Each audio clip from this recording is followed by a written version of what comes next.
it's Coaster Central here, and today I'm going to be reviewing a ride called Storm Chaser, which has just opened up at Paultons Park this year. Now, it was delayed a year due to COVID-19, however I was lucky enough to ride it on April the 15th. Now, my first impressions on this ride were that it was crazy. The amount of spin that you get on the cars is absolutely incredible, and when you look at it off-ride, you think it shouldn't be that scary, but no, this thing absolutely flies through the elements, and even though the spinning is controlled, you're going to get a different ride every time, so no two rides will be the same. This entire ride is just so much fun, and my only complaint about it really is that it's quite short, but at the same time, I don't really feel like I could handle any more of this insane spinning ride.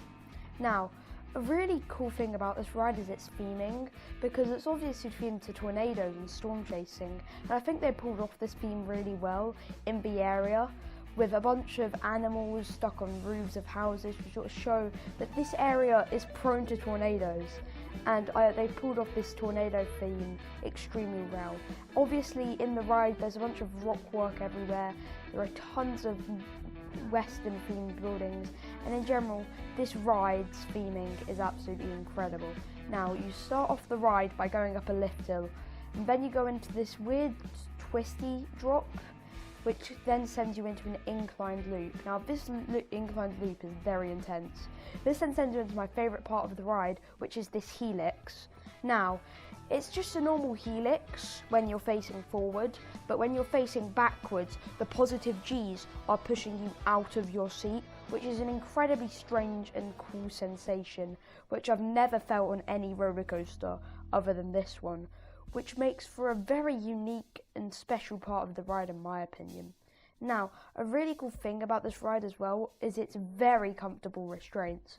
They still give you an open feeling whilst also making you feel comfortable and safe, which I think is very important about restraints, because obviously the GP like their restraints to be very safe and supportive, whilst enthusiasts like them to be very free and open, and I think they absolutely nailed that with this ride, having just the sort of in between of those two things. Now, let's talk about the height requirement next, because you don't need to be very tall in order to ride this ride. In fact, you only have to be 1 meter and 4 years old in order to be able to ride this ride, which is absolutely incredible, and means that means that little toddlers can ride this ride.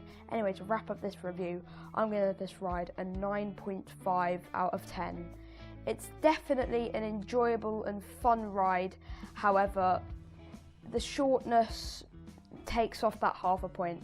Anyway, hope you enjoyed today's coaster review, and I'll see you in the next one. Goodbye.